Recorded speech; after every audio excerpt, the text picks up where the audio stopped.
to do that because of some existing antitrust laws on the books. So what the proposed committee substitute for 2757 does, and it does have a reverse repealer in it at the very end, you'll notice, seeks to carve out essentially a pilot program for what's called regional health care authorities. Other states already have this mechanism. Tennessee, Alabama, Georgia, for instance, already have public health care authorities. A prime example of that is the Huntsville Hospital System based in Huntsville, Alabama, which operates 9 hospitals with over 2,200 patient beds and 15,000 employees and provides regional health services throughout much of northern Alabama. Another example would be West Tennessee Healthcare, owned by Madison County, Tennessee, and the city of Jackson, Tennessee. The primary provider of this hospital services between Memphis and Nashville consists also of 9 hospitals. So this is sort of already in place in other states. We don't have it yet here in Mississippi. So this would be a pilot program to see if it works in the greater Pine Belt area. And then if it does, of course, it could be expanded potentially to include other areas of the state. But with that as a brief explanation of the reason why, because I know it many times Chairman Bryan says this is, a cure in search of a remedy or something like that, a disease in search of a cure, or a cure in search of a disease, maybe is the way he puts that. So a remedy in search of a disease. There we go. So I wanted to tell you the why first before I told you the actual specifics. So obviously Section 1 beginning on line 9 speaks to the title of the act. It's the South Mississippi Regional Healthcare Authority Act of 2021. All of Section 2 is just legislative intent and stating out again the reasons why we need this. You going over to line 104, you begin with the definition section.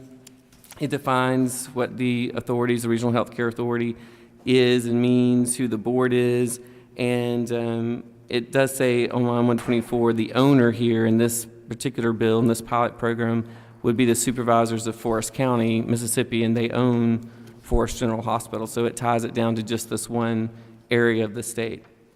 And then the process for conversion of the community hospital into a healthcare authority begins on line 126.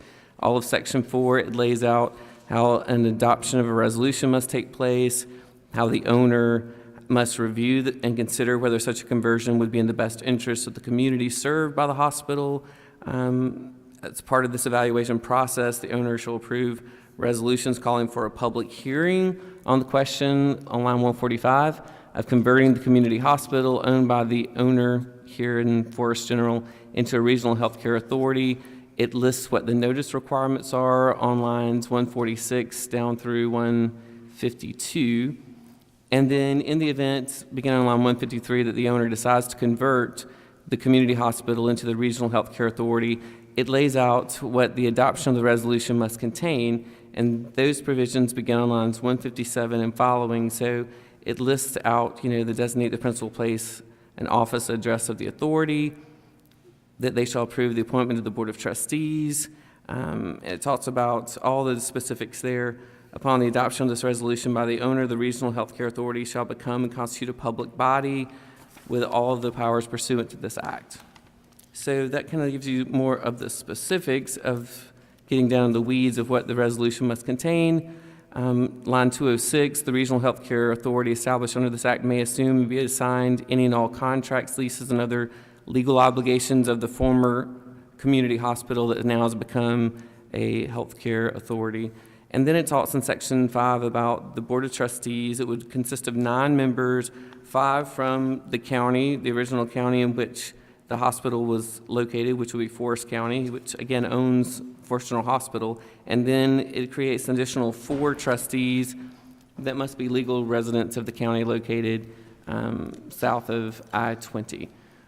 And then it talks about the terms, how long they're for, which is 5 years each. It talks about their eligibility requirements for the board members on lines 230 and following, and then about how to remove them if there's a need to remove the trustees.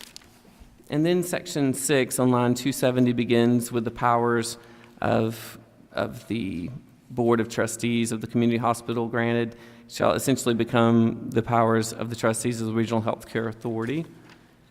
Section 7 on line 295 talks about the additional Board of Trustees' powers and authority. And again, I think starting on line 305 and following, it kind of lays out specifically what they can do about acquiring hospitals, healthcare facilities, other health-related operations and assets, entering into joint ventures, making capital contributions, loans, debt, equity financing, all these things that you need to acquire or run a hospital. Establishing the arrangements for the Regional Health Care Authority to participate in financial integration with these new partners that they may have, and so on and so forth. So it talks about all of those powers. And again, on lines 359 and 360, it specifically talks about Forest, Lamar, and Jones counties. So it tries, and we're trying in this, to make it very concise and very specific to those 3 counties in the state as this pilot program. That's what it does. Section 8 talks about the ability to purchase insurance, liability insurance. Talks in Section 9 about the governmental entities and the political subdivisions, the rights, privileges, and benefits and immunities set forth therein. Talking about issuance of bonds in Section 10.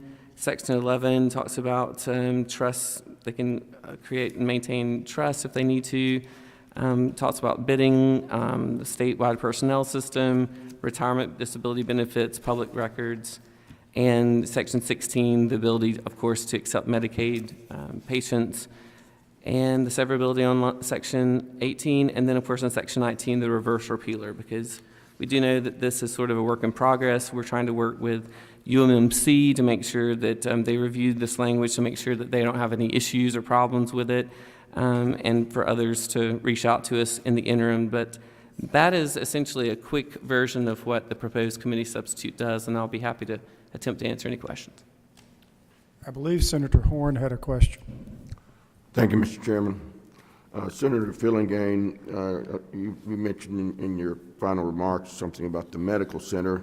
Yes, sir. And I recall a few years ago, we gave the medical center the authority to enter into partnerships and collaborations with hospitals, clinics, doctors, and et cetera. Yes, sir. So how does this comport with that? Is there going to be a conflict of interest at some point between Forest General and the medical center? No, sir. That's what we're trying to avoid. And in several previous iterations of this language that have been revised multiple times, we were trying to address that very specific issue. That's why we sent the language to the attorneys at UMMC to let them review it. I know they've been in constant contact with Ms. Moak and with the attorneys for Forest General. They're wanting to make sure that they don't overlap or cause each other any problems, which again is why you see the specific counties listed on line 359 and 360 of Forest, Lamar, Jones counties, because actually the footprint of Forest General Hospital is actually much greater. It's 19 counties currently, so they have relationships with the surrounding 19 counties, but because of what we're trying to seek to do in this antitrust type situation, we only wanted to restrict it even further beyond their service area down to just essentially the 2 neighboring counties. Okay, and to my next question, you're talking about federal antitrust laws, are you not? Correct. So how is the state legislation going to trump federal antitrust laws? Well, it doesn't trump it, it comports with it. So if you have these regional healthcare authorities, you can, work within the regimen of the antitrust laws that are currently on the books in the federal government. Okay. Other states, as I pointed out earlier, Tennessee, Alabama, Georgia already have set up these systems for that very purpose. And does this legislation include clinics, or is it just small hospitals? No, it's all, it's clinics. I think there's in the definition section, let me flip over to it. It talks about line 117, healthcare facilities means it includes hospitals, psychiatric hospitals, chemical dependency hospitals, skilled nursing facilities, end-stage renal disease facilities, ambulatory surgical facilities, home health agencies, comprehensive medical rehabilitation facilities, and all other facilities and programs established operating under the provisions for offering of healthcare services and related services. Thank you. Thank you, Mr. Chairman. Mm-hmm. Senator Blackwell, I'm sorry. Thank you, Mr. Chairman. On Section 14, are these individuals, do they already participate in the retirement system, or are we going to be adding all these people? Section 14, I think in some instances, our county hospitals may participate in PERS. In the specific instance of Forest General, they do not currently participate in the PERS system. So this section would allow them then to participate in PERS?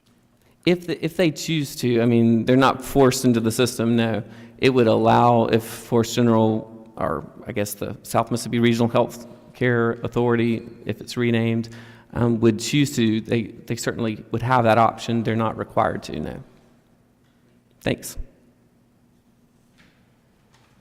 Senator Wiggins? Thank you, Mr. Chairman. So looking at Section 4, my understanding is this is just authorizing the community hospital to go to this regional, and they have to go through this process to do Yes, sir. that, right? Yes, sir. So we could pass it, and it doesn't happen. Is that That's true, Senator Wiggins, and you bring a good point that I failed to mention earlier. No entity will be compelled to agree with Forest General to become a partner if they don't want to do that. Obviously, we're not forcing anybody to deal with Forest General. These are entities in Lamar County, in particular with the Wesley Hospital that I mentioned earlier on Highway 98, who would like to participate and work out some sort of collaborative agreement potentially. They're not even allowed to have those conversations. I mean, they'd have a conversation, but it can't go anywhere because currently they would not be allowed to do any sort of collaborative agreement because of their location and proximity to Forest General.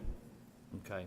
And then going to Section 15, and particularly starting at line 416, where it says, any and all meetings of the Board of Trustees shall not be open to the public. Now, that section and that language seems to go 180 counter to what we've been working on the last number of years, certainly since I've been here, about hospitals public hospitals being open to public meetings and declaring executive session. If this passes, that looks like that's trumping what we've been doing. Is that the case? You know, I would have no objection if you wanted to change that or take that out. I think the purpose for it is if you're going to be competing with out-of-state private organizations, private hospitals that are seeking to come in and gobble up many of these small rural hospitals, which is happening a lot, then those entities are not subject to those public meeting rules. And so it's almost like you get to read the playbook of your competitor and find out, you know, how much they're paying and how much capital contributions that they can afford to pay for different things. And so if you're competing, say, with a group out of New York that's a private hospital that wants to come in and purchase, you know, you name the hospital, and they can go to the public meeting and ask the question and find out, well, how much can they afford to pay? Then they know they can just bid $1 more and they win, you know, that fight. So it's not that we're trying to, I think, in this essence, keep the public in the dark. It's just simply you're trying to protect, if you're going to be in competition with private entities, in many instances out-of-state private entities, you know, why would you want them to know all of your playbook before you enter into competition with them? Well, so to respond to that, having fought this battle with, and I know you're familiar with where my hospital is. Yes, sir. That's exactly what was said when this legislation was going before it. And the problem is that I think that the people seem to forget or don't recognize that they're private and there's public. And my understanding, and I'm asking this, is this would be a public entity. Am I correct in that? You're correct. Yes, sir. Okay. So by this language in Section 15, we would be exempting them from the public law, public records, and the public meetings Right. that we've tried to do. So I appreciate you saying that, and I would have an amendment at the appropriate time, Mr. Chairman, Thank you. on that. Senator McMahon? Mr. Chairman, I have a couple of questions, if that would be okay. Senator Fillingham, Yes, sir.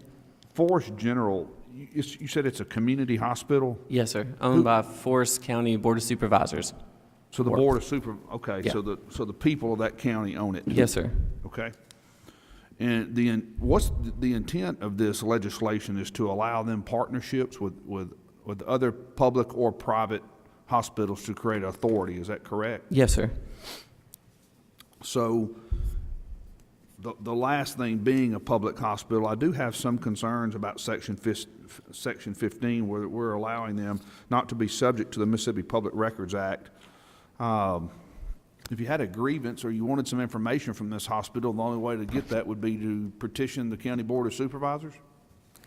You could certainly do that, and again, I have no problem with Senator Wiggins' amendment that I believe he's about to offer to strike that. The only reason it was put in there in the first place, and I asked the question of the attorneys drafting it, was because in the new world of healthcare, you're usually dealing with many times private entities that aren't subject to these same rules. And so when you go into competition with them for partnering with a particular clinic or agency or hospital or whatever, it's a little unfair in the situation that they can find out what you can do and what your abilities are, and you can't find out what theirs are. But I understand the concerns, and I have no problem with it. Thank you, Senator Filligan, for Thank you all. taking my questions. Thank you, Mr. Chairman, for recognizing me. The other Senator Blackman. The better. Thank you, Mr. Chairman. Senator Fillingham, in line with the questioning of Senator Wiggins, this is going to be a governmental entity. Yes, ma'am, a public hospital. Okay, so why are we exempting them from the bidding laws? Again, I have no problem changing that law, that language either. If I understand if it's going to be a county-owned public hospital, they probably ought to be. Okay, thank you. I'd like to offer that at the proper time, Mr. Chairman. Senator Wiggins, I believe this is the appropriate time. Thank you, Mr. Chairman. My amendment would simply be to strike Section 15 of the bill, and by doing that, if I may speak on my amendment, Mr. Chairman. If you can't speak on your own amendment, whose amendment can you speak on? That would, by striking that, I think that would just put it back to where they would, with it being a public entity, be subject to the public records and the open meetings. And let me say to Senator Chairman Fillingham's point, I've heard that about the private hospitals. Through that process that we've done, we made accommodations for those private hospitals. If you go back and look at the current law, you can go into executive session to discuss strategy and personnel of hospitals and things like that. So there are reasons that you can do that, and the public records have a provision that it is narrow, but they are able to do that because that discussion was brought up, and I've heard that you're dealing with private entities. And so within the current law, that is allowed for. And you can, and I would say that since we've passed those laws, I've not heard any problems where that is. In fact, I've heard just the opposite. And if they utilize it, then it can work. So with that, that's my amendment, Mr. Chairman. Senator Blackman, you had a similar issue. Does this?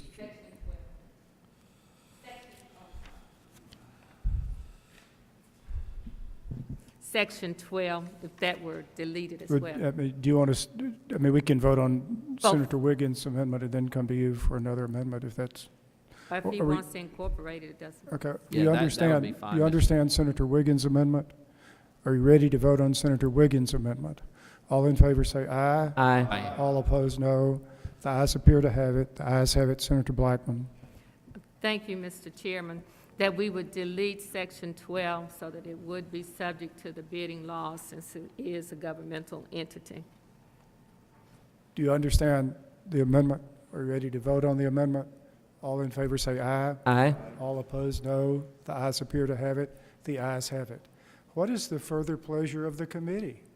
Title sufficient to pass committee substitute. Senator Fillingham moves title sufficient do pass committee substitute. Are you ready to vote? All in favor say aye. Aye. All opposed, no. The ayes appear to have it. The ayes have it.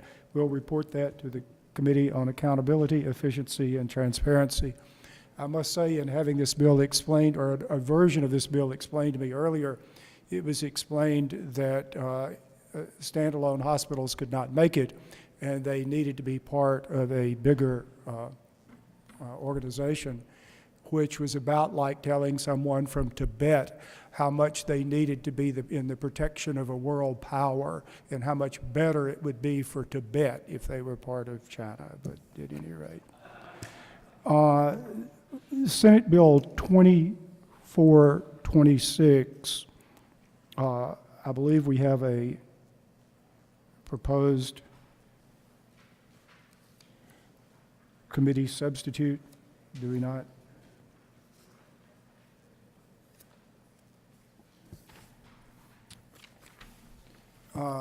The proposed committee substitute should contain a reverse repealer, and so maybe we can get that done. But this is the situation. There were three related propositions. Senator Jackson and Senator Boyd had bills. One dealt with establishing a pilot program to provide some funds to regional food banks subject to appropriation. And there was a concern related to that funds get to food banks throughout the state. There was the proposition that through some arrangement with the SNAP program, we could provide an incentive to get healthy food to SNAP recipients. And then there is the ongoing concern with the CARES Act legislation in that the community foundations have already received money through the CARES Act program, but they've not been able to spend it all for their nonprofits and food pantries, and they're currently hampered by restrictive language in the CARES Act bill that we passed. The restrictive language has served its purpose in that it has allowed everyone to have an opportunity to find out about this program and apply, and not have a handful of people at the beginning access all the money. But time has now passed, and this would allow the community foundations to send funds to the remaining funds that they have to nonprofits and food pantries. So that's an explanation of the bill. It needs a reverse repealer. My intention in bringing this is to get the bill to the Appropriations Committee, and once again to keep alive a vehicle. I think that there's interest in doing something in this area. I think the Appropriations Committee has concerns, needless to say, and although there have been some communications with the Department of Human Services, I think those will be ongoing. So Senator Fillingham moves that we adopt a reverse repealer. Why don't we do that just to get things procedurally correct? All in favor say aye. Opposed, no. The ayes have it. Senator Horn.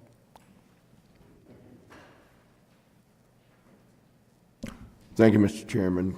Can you tell me on line 105, 104, 105, it says no food, no community foundation, food pantry, no nonprofit entity shall be subject to the provisions of section 37.7-1. What is 37.7.1? The state bid laws. That's what I thought. Okay, thank you. And by their very terms, the state bid laws do not apply to private entities. Right. And this just makes that abundantly clear. It is, as we sometimes say, reenacting existing law in all caps. Title sufficient to pass committee sub. You understand the motion? You're ready to vote? All in favor of the motion, title sufficient to pass, say aye. All opposed say no. The ayes appear to have it. The ayes have it, and we will report that bill to the Appropriations Committee. I see Senator Boyd in the committee, which inspires me to call up Senate Bill 2221 and to ask Senator Boyd if she would present that to the committee. I believe there's a proposed committee substitute in your packet. Thank you, Mr. Chairman.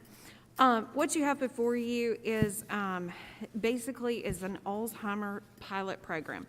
It's named for Jimmy Kagler, who many of y'all remember is the former CEO at one of the hospitals on the Gulf Coast. His family actually lives in Oxford, and he suffered from Alzheimer's for a long number of years.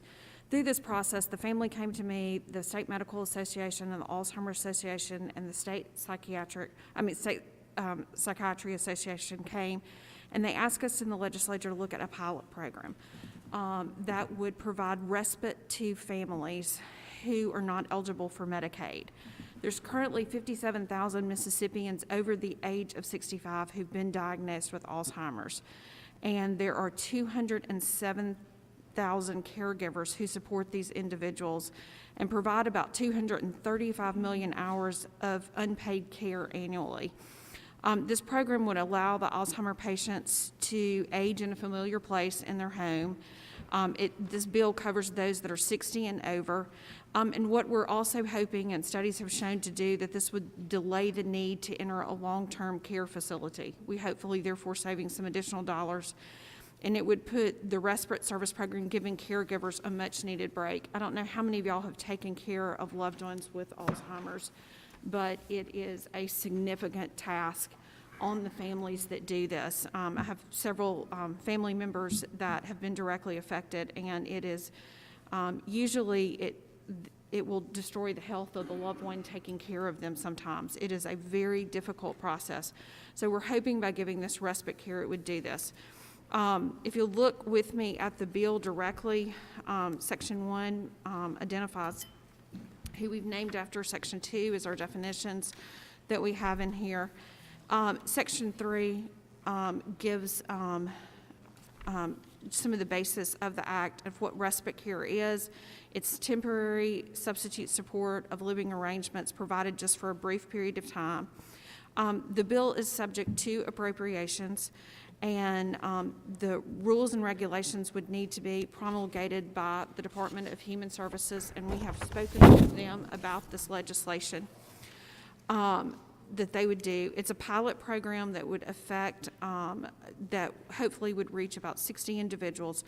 It's a 3-year pilot program. We would ask them to report back to us on the efficacious nature of this with a detailed report so that we could evaluate a program like this possibly for future expansion. And I'll be happy to entertain any questions.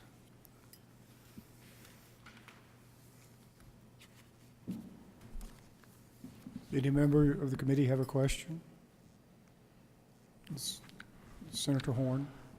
Is there a dollar amount that's mentioned in the legislation?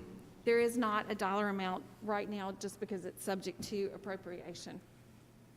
Well, I'll just say this, Mr. Chairman, that research has shown that caregivers of persons that have maladies often have a heavier toll taken on them than often the person who's the patient. Personally, my wife has been the caregiver for her mother for the last 7.5 years, and I know it takes a toll on the caregivers, and so I would support the measure and hope that we can pass it out of committee. Does any member of the committee have a motion? Title sufficient, do pass committee sub. Oh, there's a motion. Title sufficient, do pass committee sub. Further debate? Are you ready to vote? All in favor say aye. Aye. All opposed, no. The ayes appear to have it. The ayes have it. We will report that to the Appropriations Committee. I should explain I'm not wearing a mask at this meeting, and I'm sitting up here all by myself because people have told me they could not understand me when I was wearing a mask. And I could look into their eyes when they said that, and I could tell how desperately they wanted to hear every word. And having pity on them, I've moved up here. We'll meet at 3. Thank you for coming. I hope it's a very brief meeting at 3. Is there a motion to rise and report? All in favor say aye. Opposed, no. The ayes have it. Thank you again.